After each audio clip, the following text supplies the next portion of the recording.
বিষয়ভিত্তিক শিক্ষকদের মূল্যায়ন পদ্ধতি বের করে তাক লাগিয়েছেন শান্তিগঞ্জের ইউএনও সুকান্ত সাহা। শিক্ষানুরাগী এই কর্মকর্তার উদ্ভাবন এখন মন্ত্রণালয়ের আলোচনার টেবিলে।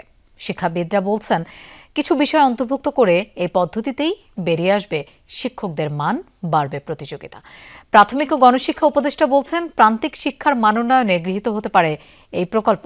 শান্তিগঞ্জ উপজেলায় যে মডেল, একই পরীক্ষায় শিক্ষার্থীদের পাশাপাশি প্রাথমিকের শিক্ষকদের মূল্যায়নের সুযোগ তৈরি করে প্রশংসায় ভাসছে সুনামগঞ্জ জেলার শান্তিগঞ্জ উপজেলা নির্বাহী কর্মকর্তার উদ্ভাবিত মূল্যায়ন পদ্ধতি শান্তিগঞ্জ মডেল নামে, যা আলোচনায় প্রাথমিক শিক্ষা অধিদপ্তরের টেবিলে।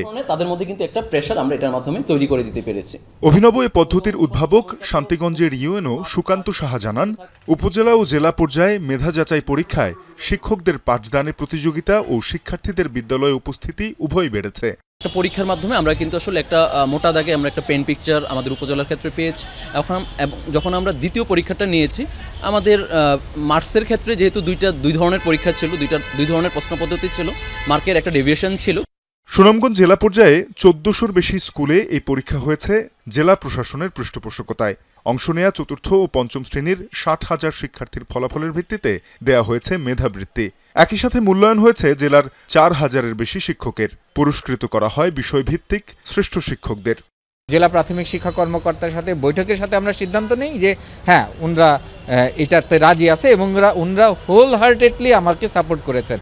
প্রাথমিক শিক্ষার গুণগত মান বৃদ্ধিতে শিক্ষক মূল্যায়ন ও বিদ্যালয় প্রতিযোগিতার অপরিহার্যতা তুলে ধরে শিক্ষাবিদরা বলছেন, পৃথিবীব্যাপী প্রচলিত শিক্ষক মূল্যায়ন, তবে এতে করে যেন নতুন করে কোচিং বাণিজ্য ক্ষেত্র তৈরি না হয়, খেয়াল রাখতে হবে সেদিকে। শিক্ষকদেরকে শিক্ষার্থীরাই মূল্যায়ন করে, কিন্তু আমাদের দেশে ওইভাবে তো করা হয়নি কখনো। ওনারা দেখিয়েছেন যে কিভাবে করা সম্ভব। তারা মূল্যায়নটাকে বিশ্লেষণ করার চেষ্টা করেছেন, বিশ্লেষণ করে মূল্যায়নের কিছু স্কোর নাম্বার এসছে, সেটার থেকে তারা বোঝার চেষ্টা করেছেন সমস্যাগুলো কি আছে।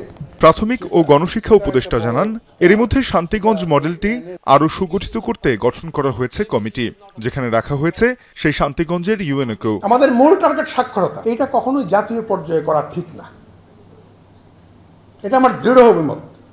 এটা একটা পিএসসি হয়ে দাঁড়াবে গিয়ে, এটা হতে হবে স্থানীয় পর্যায়ে। উপদেষ্টা বলেন, প্রাথমিক বিদ্যালয় বাড়লেও মূল লক্ষ্য অর্জিত হচ্ছে না। লক্ষ্য অর্জনে বাংলা ও গণিতে সাক্ষরতা বৃদ্ধির প্রতি গুরুত্ব দিতে শিক্ষকদের প্রতি আহ্বান জানান তিনি। তানজিম শাফিন, যমুনা নিউজ, ঢাকা।